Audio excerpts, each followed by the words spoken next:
इस आज़ादी दिवस पर हम सभी को जीएसटी से छुटकारा मिल गया है और ये ऐलान खुद प्रधानमंत्री मोदी ने लाल किले से किया है। अब आपको ये समझना है कि आखिरकार क्या क्या सस्ता होने वाला है। नमस्ते, मेरा नाम रिमझिम जेठानी है। आप सभी न्यूज़ 24 देख रहे हैं और आप सभी को स्वतंत्रता दिवस की हार्दिक शुभकामनाएं। अब मैं आपको बताना चाहूंगी कि आखिरकार कैसे हमें जीएसटी से छुटकारा मिल गया है। देखिए, आज हम 79वां इंडिपेंडेंस डे यानी स्वतंत्रता दिवस मना रहे हैं और ये आज की ही तस्वीर है जब प्रधानमंत्री मोदी ने लाल किले से ये ऐलान किया कि भाई हम जो ये 8 साल पुराना जीएसटी है अब उसमें बदलाव करेंगे। अब हम नया जीएसटी लाने वाले हैं जिसका नाम है जीएसटी 2.0। अब देखिए, इसमें होगा क्या आपके लिए और मेरे लिए, इसमें क्या फायदा है, इसके मायने क्या है। अब देखिए, ये हो सकता है कि 2017 से जीएसटी लागू हुआ था, आज 8 साल हो गए हैं। अब उसमें बहुत सी खामियां भी हैं, बहुत से विरोध भी हुए हैं, विपक्ष ने भी आवाज उठाई है।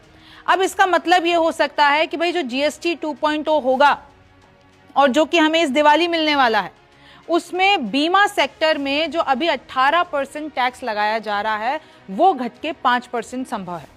क्योंकि आपको भी पता है, जब बीमा सेक्टर में 18% ही लगाया गया इंश्योरेंस में, तो जितने भी, चाहे वो जनता हो चाहे वो इंश्योरेंस कंपनीज हो, उन्होंने कहा कि अगर जीएसटी 18% लगेगा तो फिर लोग खरीदेंगे नहीं, जीवन बीमा नहीं कराएंगे, स्वास्थ्य बीमा नहीं कराएंगे। और लिटरली स्वास्थ्य बीमा तो हमारी जान के लिए एक तरीके से लाइफ इंश्योरेंस क्या होता है। तो अगर उस पर भी 18% जीएसटी लग रहा है तो उससे कहीं ना कहीं आप कराओगे नहीं और फिर आपको ही नुकसान होगा। इंश्योरेंस कंपनी भी इसके विरोध में थी। तो अब हो सकता है कि सबसे बड़ा ऐलान हो जाए, इस दिवाली 18% से 5% वाले स्लैब में ये आ जाए। अब देखिए, इसका फैसला तो जीएसटी काउंसिल लेगी और जैसे कि प्रधानमंत्री मोदी ने कहा, इस दिवाली आपको बोनैंजा है, दिवाली पे हम आपको बोनैंजा देने वाले हैं। देखिए, और कौन से सेक्टर्स हैं जो कि अफेक्ट होंगे, जो कि सस्ते होंगे आपके लिए और हमारे लिए बेहतर होगा। जैसे ऑटोमोबाइल सेक्टर है जिसमें कार आ गई, आप गाड़ियां, कोई भी बाइक आ गई। फिर आप रियल एस्टेट में देख लीजिए, प्रॉपर्टीज में इफेक्ट पड़ेगा। फिर आप होटल ले लीजिए, टूरिज्म ले लीजिए। इन सब पे जब जीएसटी स्लैब्स को वापस से इधर उधर किया जाएगा, उसको और सिंप्लीफाई किया जाएगा, उसको और बेहतर बनाया जाएगा, तो ये होगा कि आपके लिए और मुझे फायदा होगा। बिजनेस आसानी से हो सकेंगे। अब जो ये मीडियम एंड स्मॉल बिजनेस होते हैं, एमएसएमईज होती हैं, उनमें भी एक बड़ी छूट हम देख सकते हैं, मतलब उनको बिजनेस की छूट मिलेगी। Next generation GST reform, that's what PM Modi said कि अब हम जीएसटी को नेक्स्ट जनरेशन के हिसाब से बनाएंगे। क्योंकि भाई ये कानून है 8 साल पुराना हो गया है, बहुत उतार चढ़ाव देखें। अब देखिए, रोजगार, परमाणु सेक्टर, निजी कंपनी के लिए, इस लाइन का मतलब यह है कि प्रधानमंत्री मोदी ने वैसे तो अपने भाषण में बहुत सी चीजें कही।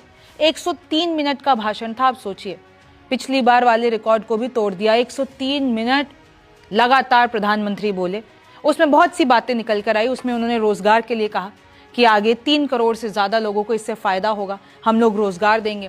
फिर उन्होंने कहा कि भाई परमाणु वाले मामले में एक तो पाकिस्तान को वहीं से, लाल किले से, उन्होंने एक तरीके से धमकी दे दी कि चाहे वो सिंधु समझौता हो, चाहे वो परमाणु हो, ऐसा कुछ भी, अगर कोई परमाणु धमकी देने की कोशिश करेगा, ब्लैकमेलिंग करने की कोशिश करेगा, हम वो नहीं सहेंगे। सिंधु समझौता गलत हुआ था और आज हमने दिखा दिया है कि हमारे नदियों का पानी वहां पर दुश्मन देश को सींच रहा है, तो ये नहीं चलेगा। और ये कहा है कि भाई परमाणु एनर्जी के जो कॉन्ट्रैक्ट्स होते हैं वो अब निजी कंपनियों को भी मिलेंगे। तो बहुत सी चीजें हुई, लेकिन हम लौट के जीएसटी पर आते हैं। गुड्स एंड सर्विसेज टैक्स, जिसको नहीं पता है, वैसे तो सबको पता है जीएसटी, लेकिन जिनको नहीं पता है मैं बता देती हूँ। 2017 में ये लॉन्च होता है, आज उसको 8 साल हो गए हैं। डिफरेंट स्लैब्स हैं, 0% यानी कि नील, 5%, 12%, 18%, 28%। अभी याद कीजिए, जब पॉपकॉर्न वाला मामला चला था, कैरेमल पे इतना जीएसटी, नॉर्मल पे इतना जीएसटी, कैरेमल वाले, याद है ना आपको, बहुत निर्मला सीतारमन को एक तरीके से विरोध का भी सामना करना पड़ा था, बहुत ट्रोलिंग भी हुई थी। लेकिन आपके लिए क्या सस्ता होगा? आपके लिए घी सस्ता होगा, साबुन सस्ते होंगे, स्नैक्स सब जो है, हो सकता है कि 12% का जो स्लैब है उसको काट दिया जाए। जीएसटी काउंसिल ये फैसला ले ले कि जो 12% स्लैब है उसको काट के इन सभी को 5% में कर दिया जाए। क्योंकि 12% के स्लैब पे बड़ा विवाद है। भाई जितने भी हमारे रसोई के सामान हैं, चाहे वो चीनी है, चाय है, कॉफी है, इन सब पे भी जीएसटी कम होगा। अब अगर आप ले लेते हैं फ्रिज, कार, दूध, तेल, एडिबल ऑयल्स, उन सब पे वो सब आपके सस्ते हो जाएंगे। अब सवाल है कि क्या विपक्ष और जनता के विरोध की जीत हुई है?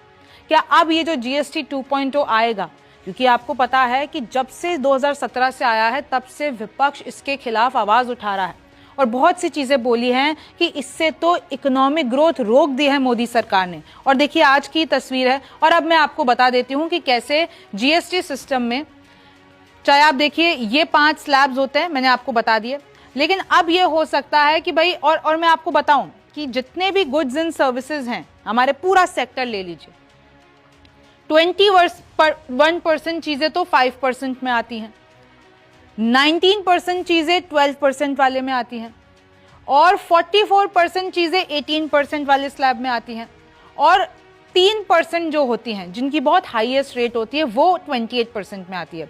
फिर सरकार ने क्या किया था, लग्जरी और हार्मफुल प्रोडक्ट्स पे और ज्यादा जीएसटी लगा दिए, चाहे सिगरेट हो गए, चाहे ऑटोमोबाइल हो गया, इन सबको 28% वाले ब्रैकेट में डाल दिया, सबसे महंगा 28%। तो देखिए अब हो सकता है कि भाई ये जो 12% का स्लैब है, ये जो यहाँ पर आपको 12% का स्लैब, ये घटा के इन जो ये 12% में प्रोडक्ट्स आ रहे हैं 19%, इनको या तो 5% में डाल दिया जाए या फिर 18% में डाल दिया जाए। तो ये हो सकता है, इस ऐलान के ये मायने हैं। और आपको भी पता है जब 2017 में जीएसटी आया था उससे पहले क्या क्या होता था। पहले भाई वैट लगता था, सर्विस टैक्स लगता था, एक्साइज ड्यूटी लगती थी, ऑक्ट्रॉय, लग्जरी टैक्स, बहुत ही ज्यादा कॉम्प्लिकेटेड प्रोसेस था। तो सरकार ने कहा कि एक टैक्स सिस्टम होना चाहिए, तो उन लोगों ने लाए one nation one tax which is GST.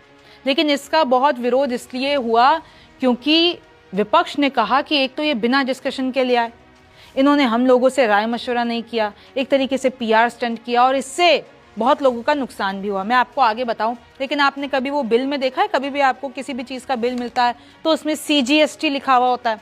तो सीजीएसटी मतलब होता है सेंट्रल जीएसटी, जो वो पैसा होता है कटकर वो सेंटर को जाता है। फिर एक एसजीएसटी लिखा हुआ होता है, स्टेट जीएसटी, यानी वो जो पैसा होता है, वो जो परसेंटेज होता है उस पैसे का, वो स्टेट को जाता है। एक लिखा हुआ होता है आईजीएसटी, जो कि होता है इंटीग्रेटेड जीएसटी, जो कि इंटर स्टेट ट्रांजैक्शन होता है और वो सेंटर और इनको मतलब वो शेयर करके मिलता है। और एक होता है इनपुट टैक्स क्रेडिट यानी आईटीसी। तो इस तरीके से आप देख सकते हैं कि ये स्लैब्स बने हुए हैं। और क्यों विपक्ष ने इसके खिलाफ आवाज उठाई, क्यों जनता भी परेशान हुई, कुछ बड़े बिजनेसमैन भी परेशान हुए, इसलिए हुए विपक्ष ने कहा कि आपने विदाउट प्रॉपर प्रिपरेशन इसको 2017 में लागू कर दिया। फिर इसमें बहुत सारे टैक्स स्लैब दे दिए जिससे कि जनता परेशान हो गई। राहुल गांधी ने तो कहा कि ये गब्बर सिंह टैक्स है। राहुल गांधी ने बहुत इस पे मुहिम चलाई थी, बहुत गुस्सा दिखाया था।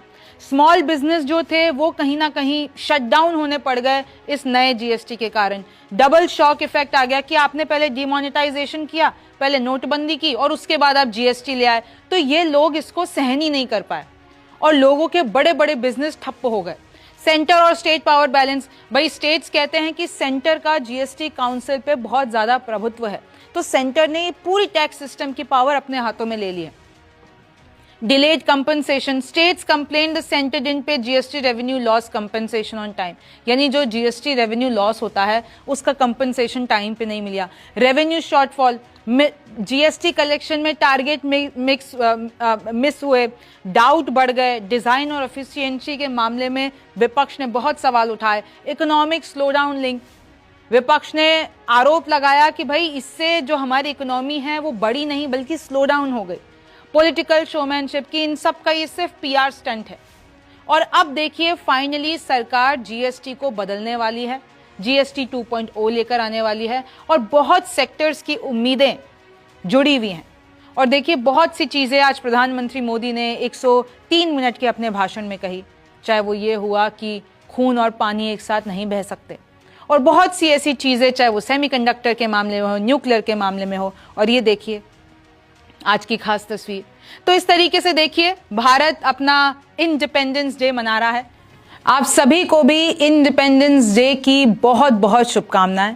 और देखिए ये जो दिवाली पे गिफ्ट मिलने वाला है वो सच में गिफ्ट होता है कि नहीं, कि इस पर भी विपक्ष आंदोलन करेगा, ये तो वक्त बताएगा। आप न्यूज़ 24 देखते रहिए। मेरा नाम रिमझिम जेठानी है, आपसे फिर मुलाकात होगी। नमस्कार, मैं हूं मानक गुप्ता। अगर आपको हमारा ये वीडियो पसंद आया हो तो इसे लाइक और शेयर जरूर करें और हां, हमें सब्सक्राइब और फॉलो करना ना भूलें ताकि आप देश और दुनिया की कोई खबर मिस ना करें। तो जुड़े रहिए हमारे साथ और देखते रहिए News 24।